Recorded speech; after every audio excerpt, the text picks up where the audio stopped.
Shamanettes, and welcome to the Beauty Shaman. So I'm very excited. We have Ben Fuchs back today to talk about some very important things with skincare. Our subject today is the best anti-aging strategies for women over 50. Woohoo! We all are going to benefit from this.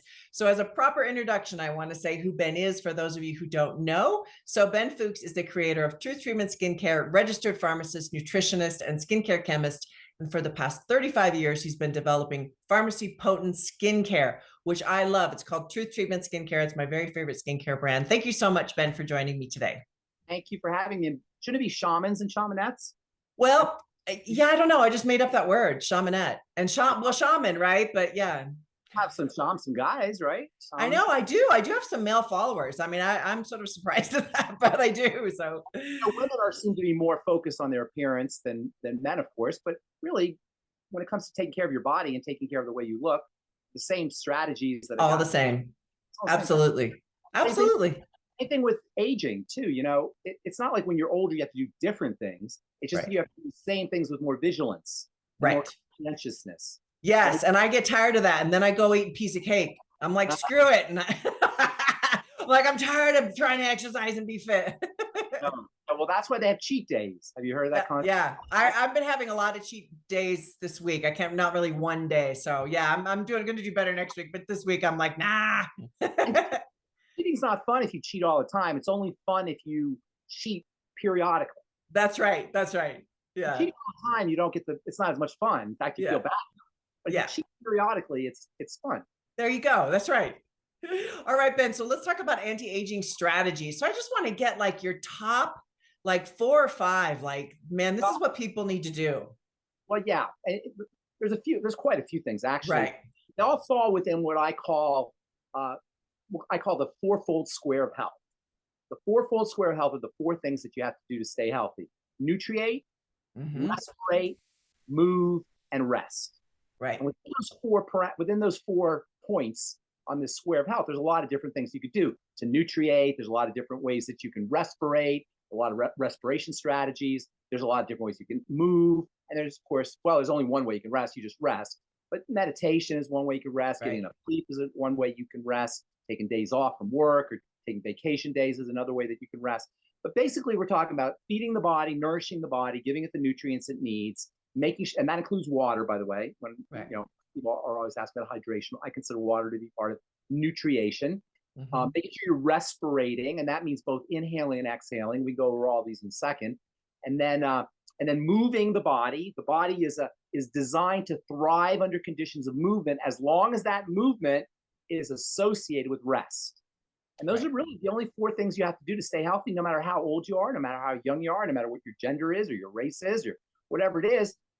We all have to nutriate, we all have to respirate, we all have to move, and we all have to rest. However, like we just said, as we get older, it becomes really important to pay attention. When we're younger, we kind of take things for granted because the body, when it's in its, really, to put it bluntly, when it's in its procreating years, it's designed to really thrive. That's why you have, when you're younger, smoke, and drink, and party, and then go to work the next day. Or, I don't know if you ever did that. You're probably a good girl. But I was a good girl. Well, I was modeling too. So it's like, you couldn't get away with that at all. Yeah. So, when you're younger, you can do a lot of stuff and get away with it. But then all of a sudden you hit what I call the wall. And that happens around the age of 28 to 30, somewhere in there. And all of a sudden you can't do so much. You notice you don't feel so good after you go out and party, or you don't feel so well after you eat certain foods, or you start to notice that your joints are starting to hurt. You start to notice problems that start to accumulate. And as we get older, the condition or the situation only gets worse. Right. So it becomes really, really important that you pay attention to these 4 points on what I call the fourfold square of health. So just working from the last one forward, rest. Right? We all think we like to rest, Suzanne, but really it's not rest that we like so much. Have you ever been stuck in bed all day, or for a couple of days stuck in bed? Actually, I have a story really quick. I want to interject on this because when I now live in Ecuador, most of the audience knows that I moved to Cuenca, Ecuador about 2 months ago. And probably 3 weeks in, I thought I am exhausted and I'm sleeping and I'm not feeling better. And so less exhausted, I wasn't sick. So a Sunday came, like today, we're filming on a Sunday. I thought, I don't feel like getting out of bed. And it was the first time in my life I said, okay, I'm going to do that. And I basically stayed in my pajamas in my bed for the entire day. I didn't watch TV. I read books. I Yeah. slept. I Okay. sipped tea. And the next day I felt like a different person. And it just So goes to show it's rest, right? When Well, your body needs it. Yeah. you stay to bed a second day or a third day Uh, or a fourth day? No, really. There's this compulsion, this drive to move the body. Right. We don't really like to rest. The kind of rest we like happens after exercise or after stress or after the exertion of energy. And it's this kind of balance, this yang yin balance of exercise, stress, followed by rest that accounts for maximum health. So you want to get a little bit of stress. And by stress, I mean challenge yourself, whether it's physical stress, whether it's exercise or taking a brisk walk, or even mental stress where you're studying something, doing puzzles, learning a new language, learning a musical instrument, traveling, seeing new sights. All these are ways of stimulating the brain. Or it could be emotional stress, emotional exercise, if you will, where you're actually loving somebody, or where you're actually grieving, or you're actually activating the emotional body, if you will. And then you always want to follow that with long, luscious rest. The body likes to have high intensity stress followed by long, luscious rest. I should say high intensity, short bursts of stress. In fact, in exercise, there's this fad in exercise now called HIIT training. Have you heard of this? High interval training. Because they're realizing that when you get on the treadmill, if you, instead of just walking the treadmill for 20 minutes or half an hour, if you run on the treadmill, you max out on the treadmill for 20 seconds, and then you rest for 3 minutes or 2 minutes, and then you run again for 30 seconds, and then you rest for another 2 minutes or 3 minutes or 1 minute, whatever it is, you'll get better results. The body likes to have intense bursts of stress in short bursts, followed by long, luscious rest. I call this process exerrest, exercise and rest. And by the way, this is also applicable to the skin directly. This is how the skin grows maximally and how the skin achieves maximum health, by putting bursts of stress, short bursts of stress on the skin, followed by relaxation. And of course, short bursts of stress can be accomplished by exfoliation, by laser, by alpha hydroxy acids, by microdermabrasion. There's lots of ways that you can put short bursts of stress on the skin, short bursts of intense stress, which, by the way, is why I like alpha hydroxy acids and stressful therapies or modalities on the skin to be in quick bursts, on off. Like, I like alpha hydroxy acid. You'll notice I don't have any alpha hydroxy acid leave-on products. All my alpha hydroxy acids are on off. Cleansers, toners, skin peels, all of these kinds of topical products that go on the skin and then are quickly removed, washed off, or neutralized, rather than left on the skin.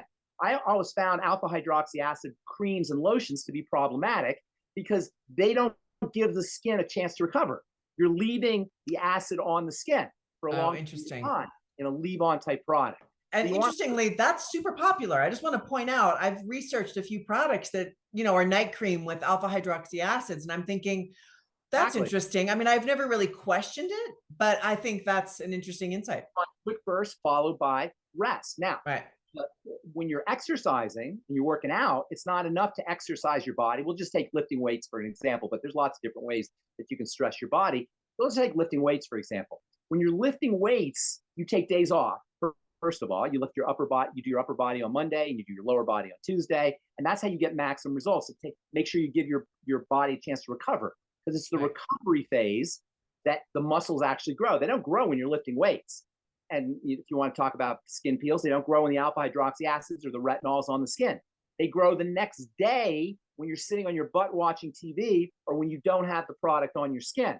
That's when the tissue actually recovers. So rest is when we want to learn to leverage the rest period, because that's when you get the maximum growth, the recovery phase. So it's kind of this activation followed by recovery.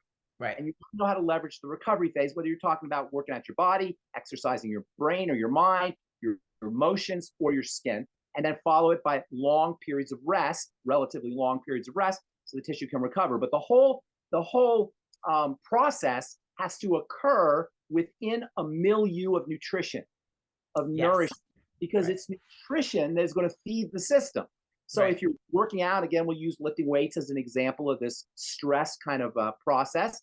When you come home from the gym, that's the best time to do your nutritional supplements. Because when you come home from a workout, your body is depleted of nutrients. It's used up all its nutrients in the exercise process. And now your body is like a dry sponge ready to suck up water. Obviously, a dry sponge sucks up more water than a wet sponge. So you Right. get maximum absorption of nutrients in the body after you work out. Likewise on the skin.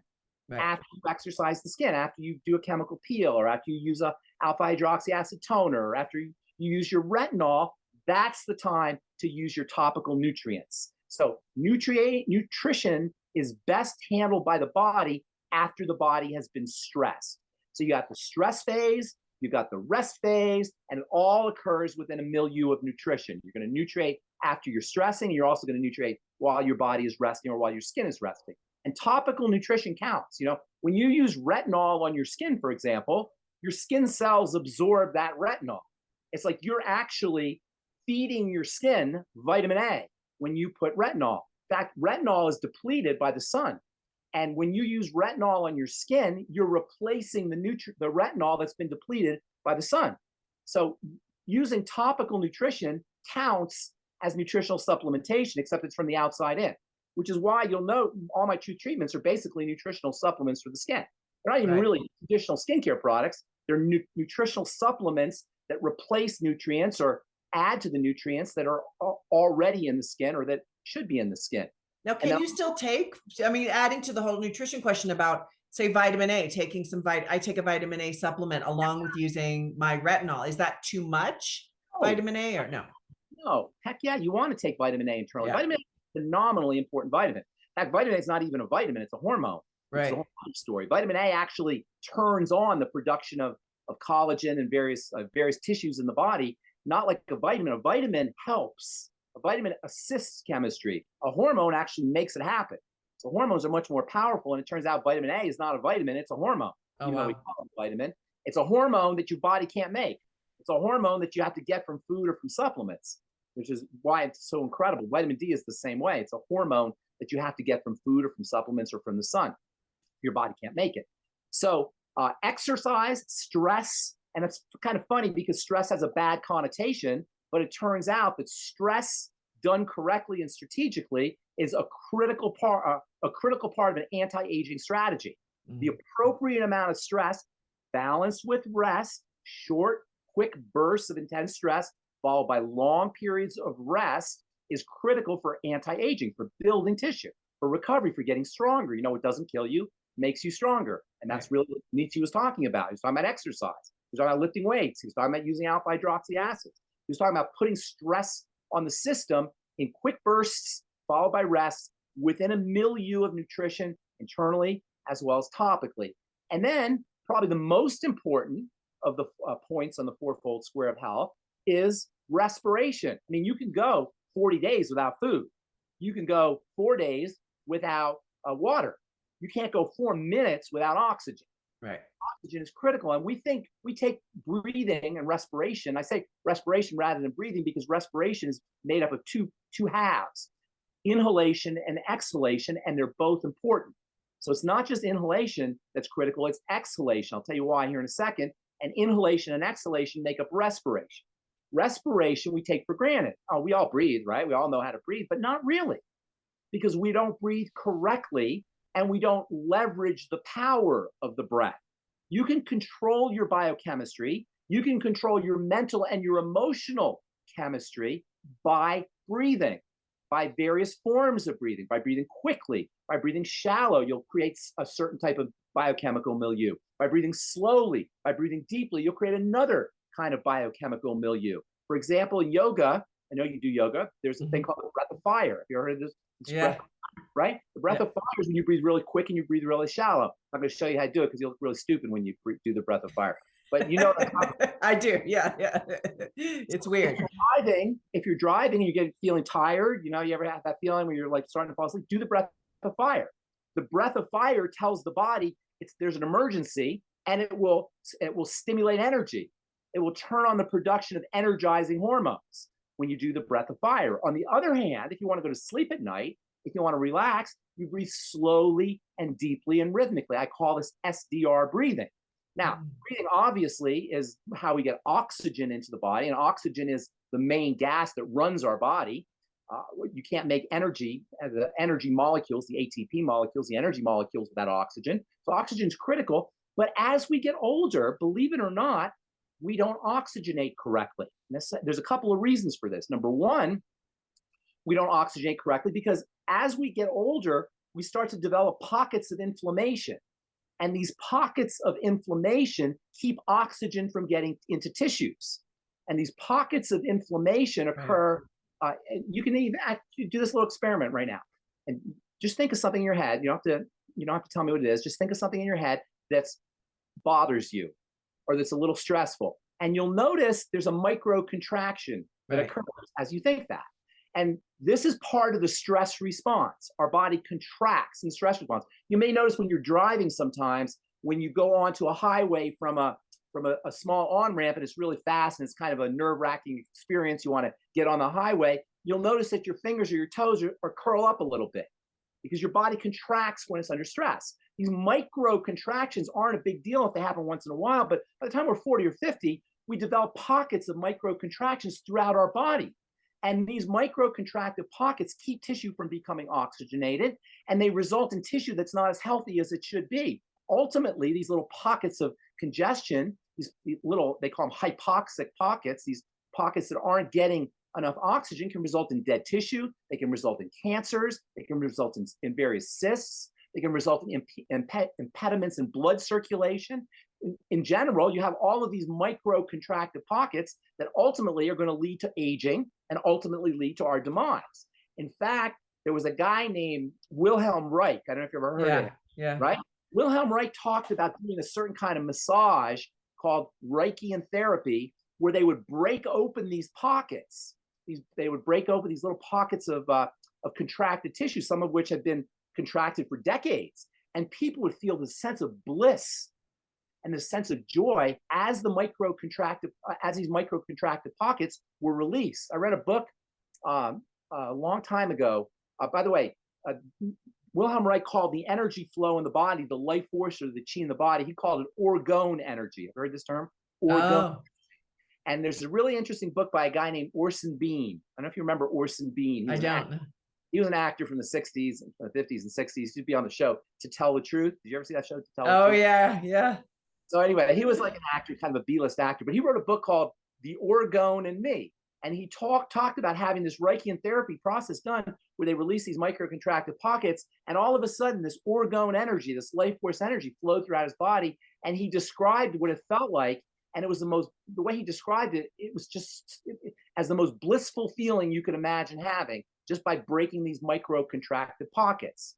So what I'm trying to say here is oxygenation is very, very important. And of course, inhalation is the most important way we get oxygenated, but also movement is another way we get oxygenated. The circulation of blood, circulation of lymph. Now, the lymphatic system is a very underappreciated system, and moving the lymph is also very important. And it turns out that respiratory deep breathing is one of the best ways to move the lymph. And conversely, lymphatic congestion will keep tissue from getting oxygenated. So movement, deep breathing techniques, dry brushing, massage, these are all ways that you can improve circulation and improve oxygenation. What about pollution? Let's hit on pollution here, because some places in the United States are terrible. Absolutely. It's a terrible problem because how do you deep breathe? Right. Breathing, you're getting all these toxins in those pollutants.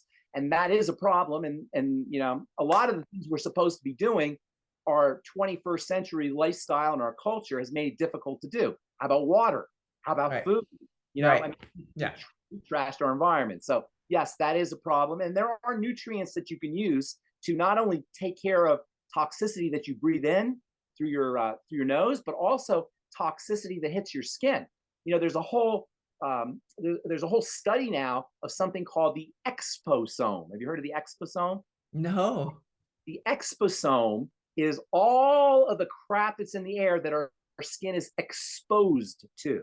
They call it the exposome because our skin is exposed to all of these different toxins that you're talking about. And there are nutrients that you can put on top of your skin, most especially topical vitamin C, that can help protect you from the exosome, topical exosome. This is another reason why I like topical vitamins for the skin, because they can protect you from this body of toxins that contacts the skin topically through the air. And then the second half of the respiratory process is very underappreciated, but in a way, it's as important. I don't want to say it's more important, but it's as important as the inhalation, and that's the exhalation. I'll tell you why. First of all, exhaling is one of the best ways to detoxify. When we exhale, toxins come out of our body through the breath. Acids come out of our body through the breath. In fact, when you're exhaling, you're actually losing weight. Do you ever wonder how you lose weight? I mean, this is kind of silly. We all know about losing weight, but what happens to the weight? Like when you lose weight, where does it go? Yeah. Do you wonder that? I mean, have you ever lost 10 pounds or 15 pounds? Sure. Where does it go? Yeah, I don't know. It disappears, floats away. No, it goes out your breath. Oh, interesting. Breathe it out. That's how we lose weight, is through the breath. So exhalation is an important way to detoxify, but it's also very important for oxygenation, because the way the system works, exhalation triggers inhalation, and the loss of carbon dioxide triggers the increase in oxygenation. So exhalation helps inhalation. And then finally, and this is probably the most important reason why exhalation is so important, is exhalation activates the relaxation nervous system. As we get older, our fight or flight nervous system becomes activated chronically. And this is one reason why older folks can't sleep, because their cortisol levels and their sympathetic nervous system, their fight or flight nervous system, has been chronically activated, sometimes for decades. Right. Sometimes for 30, 40, 50 years for a lot of people. By the time they're 60 or 70, they've got this chronically activated sympathetic nervous system, elevations in cortisol, which of course also accelerate the aging process and accelerate tissue degradation and osteoporosis and wrinkles and wrinkle formation and ruptures and hernias, etc. So figuring out how to balance out this sympathetic nervous system overdrive, or this elevated stress response, fight or flight response, is critical for anti-aging. Well, guess what? Exhaling activates the relaxation nervous system. It balances out the sympathetic nervous system, the fight or flight nervous system. And as important as oxygenation is, and it's very important, when you breathe in, you activate the stress response, because oxygen is very stimulating. Oxygen is actually an explosive gas. So the sympathetic nervous system is activated by oxygenation, and exhalation relaxes the body. In fact, you can relax your body right now just by going like this. Yeah. Just like that. Just by exhaling, just by sighing, you can activate the relaxation nervous system. And in fact, many of the signs, not just of aging, but the signs of the unpleasantries of being alive, are really the end result of an activated or an overactivated stress response system. So for example, hypothyroidism can be the result of an overactivated sympathetic nervous system. Digestive problems, constipation, malabsorption of nutrients can be the result of a hyperactive sympathetic nervous system. Wounds that don't heal, osteoporosis, depressed immunity, problems with creativity or lack of creativity, fight or flight, fear response, can all be the end result of an activated sympathetic nervous system. On the other hand, exhaling and activating the parasympathetic nervous system, the rest and digest nervous system, supports your digestive system, it supports immunity, it supports creativity, it supports fertility, it supports thyroid health. It's wonderfully anti-aging. So anything you could do to activate the parasympathetic nervous system, whether it's exhalation, which does that, making sure you're exhaling correctly, or even things like meditation, which we talk about all the time. That's a wonderful way to activate the parasympathetic nervous system. Slow breathing, SDR, I call it SDR breathing, slow, deep, rhythmic breathing, can also activate the parasympathetic nervous system, as long as you're making sure that you're taking care of the exhalation process. And my favorite way to activate the relaxation nervous system, for all its salubrious health-giving benefits, including anti-aging, is to enjoy warm water. Enjoy baths or warm showers, or even just a warm washcloth on your face can have a nice, calming, relaxing effect, activating the parasympathetic nervous system, balancing out the sympathetic nervous system, helping you sleep, supporting your immunity, supporting your digestive health. and then Yes. also slowing down the aging process. There's also mental and emotional strategies that you can use to activate the relaxation nervous system. And one of the best is gratitude, Right. feeling grateful. Yeah. If you can't sleep at night, here's a little trick for people if they can't sleep at night. Go through a list of all the things that you appreciate in your life. And it could be something as simple as your warm clothes or zippers or your dog or Yeah. your kid or your husband or wife or your best friend or whatever it is, your beautiful hair, whatever it is that you feel grateful for in your life, and run down the list and then start again from the top and run down the list and start again from the top. Next thing you know, it'll be first thing in the morning and you will have fallen right asleep. Just gratitude, feeling grateful, will activate this parasympathetic nervous system, relax the body, help you sleep, and also have wonderful anti-aging effects. This is why we're supposed to say grace before meals. Oh, interesting. Yeah. Grace is gratitude. When you're grateful for your meals, you activate digestive juices. Right. And you support the digestive process and the nutrient absorption process by being grateful. How cool is that? That's very cool. I didn't know that, but Right. I love the breathing part of it. I think we hold our breath when we get tense, and Yes. being able to get out and be outside and in nature and, practice deeper breathing, I think makes a huge difference. All right. So we're basically out of time. So go ahead and wrap up. What do you want to say? Yeah. Because you just raised a great point. Nature. Nature. Yes, it's beautiful. In Japan, they have actually for depression, they have a treatment called Shinrin-yoku. Shinrin-yoku, I think is how you pronounce it. Forest bathing.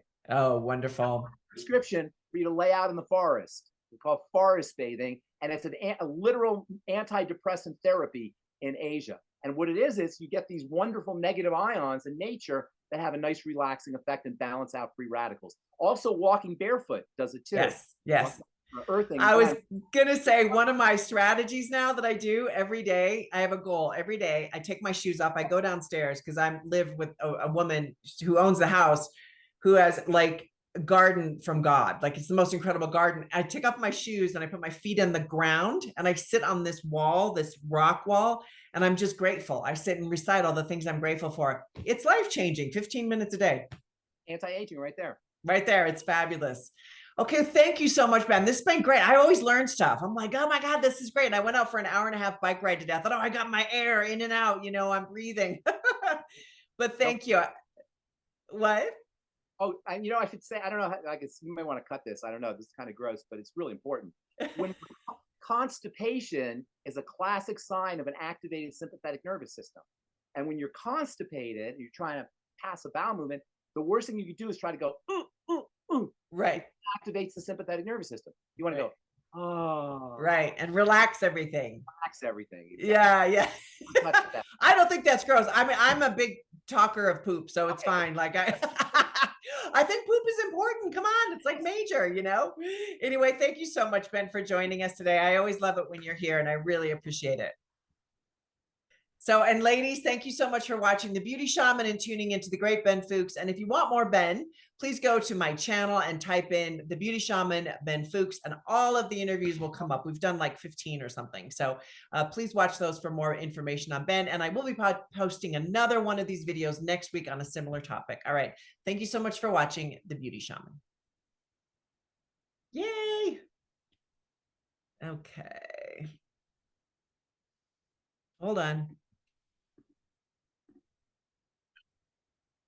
Okay. Just bring my little intro up over there. Okay, here we go. Hello, shamanettes and shaman, because Ben Fuchs is here today to talk with us about one of my very favorite subjects, which is the holy grail of skincare. So what are the products that are the holy grail and the ingredients that we absolutely need to do, especially since inflation is raging? What are the key products, the key ingredients that we need to do as women? So first of all, let's introduce Ben, because Ben is fabulous and I have him on this show all the time. So Ben Fuchs is the creator of Truth Treatment Skincare. He's a registered pharmacist, nutritionist, and skincare chemist. And for the past 35 years, has been developing pharmacy potent skincare, which I absolutely love. So thank you so much for joining us, Ben. Thank you for having me. I'm always honored to be on The Beauty Shaman. And you're doing great work too, by the way. Every day, almost every day, I have somebody come into my lab and tell me about the wonderful things you did Oh, really?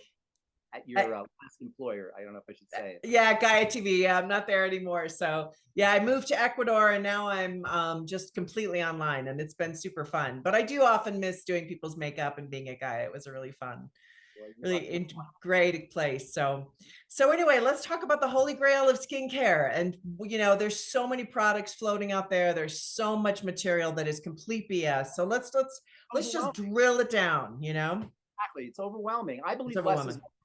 And when Yeah. I formulating skincare, and I've been formulating, like I said, for 35 years. And when I formulate skincare products, I'm formulating my products so they're super concentrated. They don't have any wasted molecules. And all you need is 1 or 2 drops or a tiny pea-sized amount. You don't want to put a lot of stuff on your skin. There's something sensual about touching yourself, touching your body, touching your skin. And we sometimes conflate that sensuality with therapy. Right. We conflate that sensuality, that good feeling that we get when we rub our skin with something really happening. Mm-hmm. That's not necessarily the same thing. And when you rub a cream on your skin, that doesn't mean anything's really happening to your skin. As you know, the skin cells where the skin is derived from, the living part of the skin is down beneath. And the skin cell doesn't respond to a lot of things topically. What it really responds to specifically are topical vitamins, especially 2 of them. And these 2 ingredients form what you have called the Holy Grail. The Holy Grail skincare is number 1, vitamin C, Right. and vitamin A. But Right. it's not that easy because vitamin C comes in different forms. You got to have a vitamin C that actually will make it through the surface of the skin and get down to the bottom. And that's a vitamin C that's fatty. The surface of the skin is a barrier to water. So if you put watery vitamin C, which is most vitamin C, it's going to run off your skin, just like water runs off your skin. So most vitamin C is ascorbic acid. That's watery. It's not going to help your skin cells because it's not going to get down to where the skin cells reside. Right. That's a really interesting point. Me and you and folks in the skincare business sometimes forget that we understand that the skin is not really what it appears to be. This stuff is dead. Right. The living stuff is down below. So Right. if you want to create changes in the dead stuff, you got to get to the live stuff. The live stuff is down below. And so accessing the living tissue, which is the cells down below, is critical. Vitamin C in its ordinary form doesn't do that. Right. It's called ascorbic acid, and it's really not going to get you much benefits down beneath. And that's why fatty or fat soluble, or some people say lipophilic vitamin C is so important. It goes by the name THDA. That's the acronym. It stands for tetrahexyl decliscorbate. We'll just call it THDA. And THDA is a form of vitamin C that penetrates really effectively. And once it gets down to that skin cell, it can do dramatic things for, number 1, the secretion of collagen and connective tissue. Number 2, supporting the integrity of the fats of the skin that keep the surface water resistant so your skin doesn't get dry and sensitive. Number 3, for lightening the skin. And number 4, for supporting a healthy growth of skin cells to form the surface barrier. So vitamin C has got multiple anti-aging, pro-health, pro-beauty benefits, and it's the number 1 ingredient in our holy grail of skincare ingredients. But make sure it's fat soluble, and make sure that in your product you have a high enough concentration. As you know, in our Truth Transdermal C serum that you guys are selling, we have almost 80% Right. fat soluble vitamin C. In our Truth Transdermal C balm, we have almost 70%. That means 4/5 of a drop. Every drop, 4/5 of it, almost 4/5 of it, is fat soluble vitamin C. Every little pea-sized amount of your Truth Transdermal C balm is over 2/3 fat soluble vitamin C. So look for high concentrations. Don't be fooled by ingredients that are just thrown into products. You want to make sure you have enough of those ingredients to make a difference. So THDA is the first of the holy grail ingredients. The second. So I want to make a comment before we go on, because I'm really glad you pointed that out about the differences in vitamin C. And I talk about this on quite a few videos, that there are like 8 different types of vitamin C, and women get fooled and they say, hey, this has, 20% vitamin C, it should be okay. And I'm like, okay, what type? And it's hard but yeah, you got to be educated, because a lot of these vendors put in information it's not, L-ascorbic acid or, one of the other types. It's just not really going to do anything. So I'm glad you brought that up. L-ascorbic acid is really cheap. It's a commodity. You really want L-ascorbic acid, you can get a pound of it for like $10.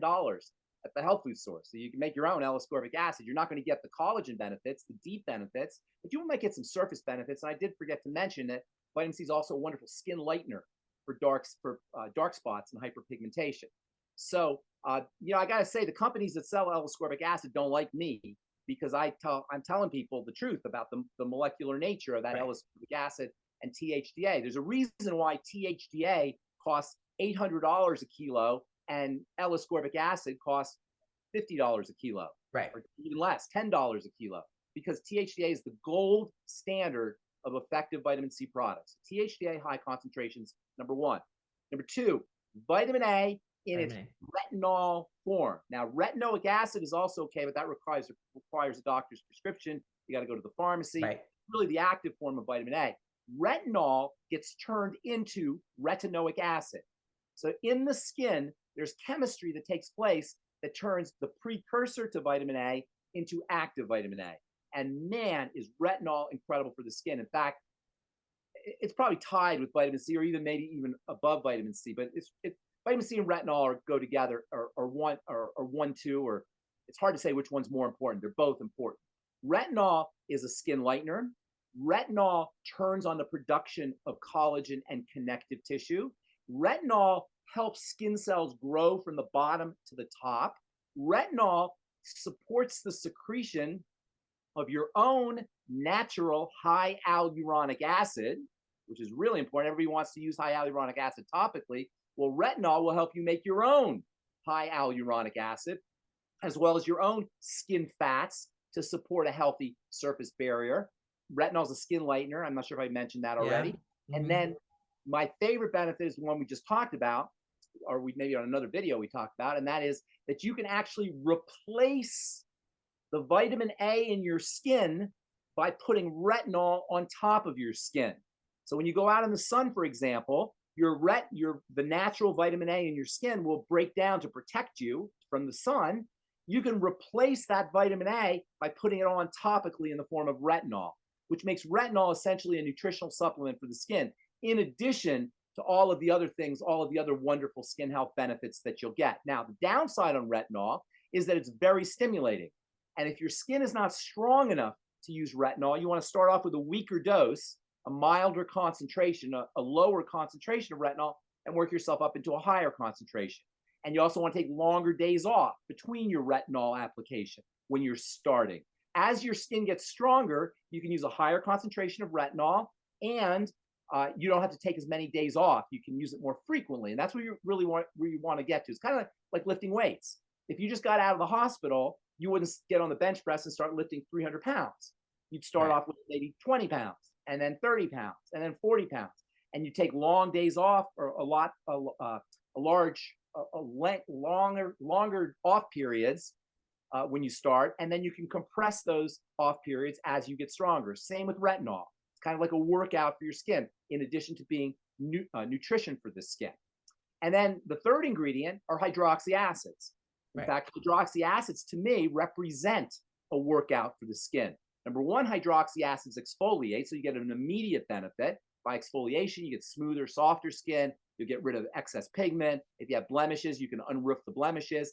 But in the long run, alpha hydroxy acids electrically activate cells. They have an ability to electrify cells. And this is what acids do. Acids, we think of acids as being chemicals, but really acids are electrical. And they have their effect by turning on cells at the electrical level. They send little pieces of electricity called protons into the cell. And those protons, those little pieces of electricity, turn on skin cells. And that means more collagen, more high hyaluronic acid, more natural moisture factors, healthier, stronger skin, a thicker epidermis, better stratum corneum, a stronger stratum corneum. So they'll help you with dry skin. They'll help you with sensitive skin. They'll help you with hyperpigmented skin, dark skin. They'll help you with acne-prone skin.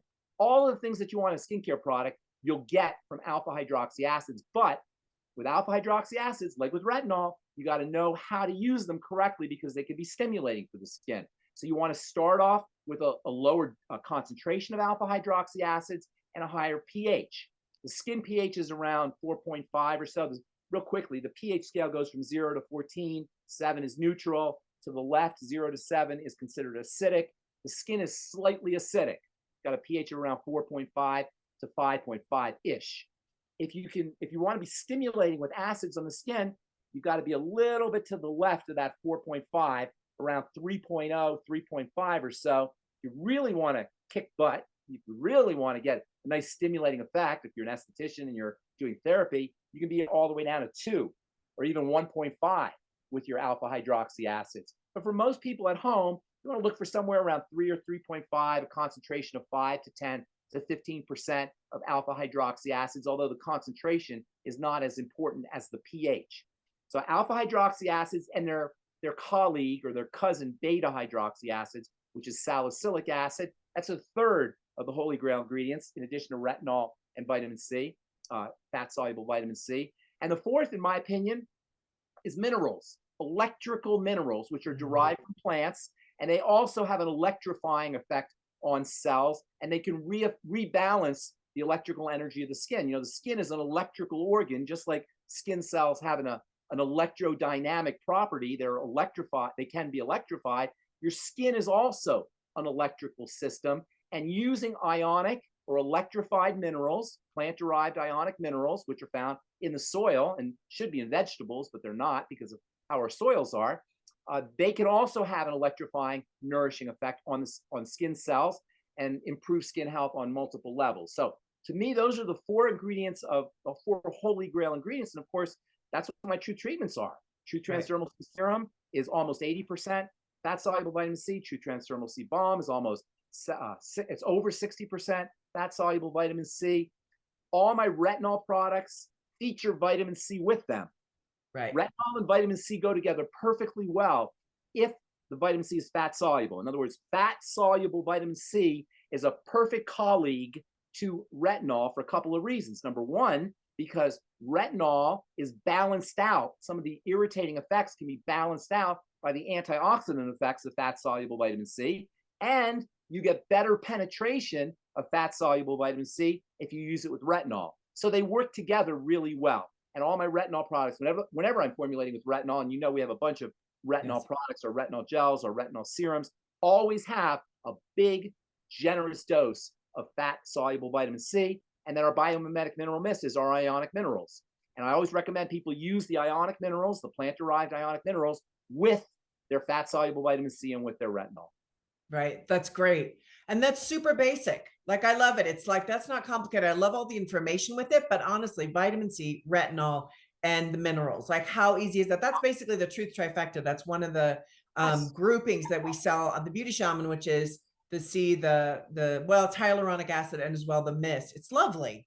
Yes. Yeah. You know, and here's another thing. When you're working at the level of the cell, not the skin, but the cell, which is underneath, you don't need an eye cream and a foot cream and a hand cream and a neck cream and a face cream and a chin cream and a butt cream and whatever kind of cream you're using. You only need one product, because if you're getting it at the cell is the same head to toe. The skin cell is the same under your eyes as it is on the bottom of your foot. And what's more, a skin cell is the same if you're a man or a woman. And a skin cell is the same if you're African American or you're American Indian or you're Caucasian or you're Japanese or whatever you are. Skin cells are skin cells. So that minimizes the amount of products that you have to have, because you're going to the cell, not the skin. And the skin cell is the same. And bonus, when you're going to the skin cell, you get healing effects as well as beautifying effects. At the end of the day, what we call beauty is really a function of healing and health. So you want to look at skincare products as being health products, not beauty products, healing products, not just superficial cosmetics, but actual healing and health products that will change the health nature of the skin cell so you can have beautifying effects on the skin. I love that. I love that whole viewpoint of products, as well as just the way women and men, we all need to think about it, because I think we're so programmed into, I want to look like X, as opposed to, I want to be I always term it your highest and best self, which includes your health, your mental health, your physical health, and that all comes through your skin. It really radiates everywhere, right? It's so important. And that's why, you know, Botox, people ask me about Botox all the time, and I don't have a problem with Botox, but you're not going to change the health of your skin with Botox. Right. You know, you're not going to change the health of your skin with Juvederm. You're not going to change the health of the skin with these mechanical strategies that simulate health. Why Right. simulate health when you can stimulate health? Right. Exactly. Absolutely. Well, that's a great way to end this conversation. So thank you so much, Ben. I love your advice. And I think all of these are fabulous. And I really appreciate you talking about it. Thank you. Nice to see you again, Susan. Nice to see you. And ladies, thank you so much for watching The Beauty Shaman and tuning in. Please go see some of Ben's or our other interviews. We have about 15 on the Beauty Shaman channel. So just go there, type his name in. Like they'll all just pop right up and you can watch a myriad of great information that Ben dishes out on. We talk almost every month. So anyway, thank you so much for watching The Beauty Shaman and have an awesome day.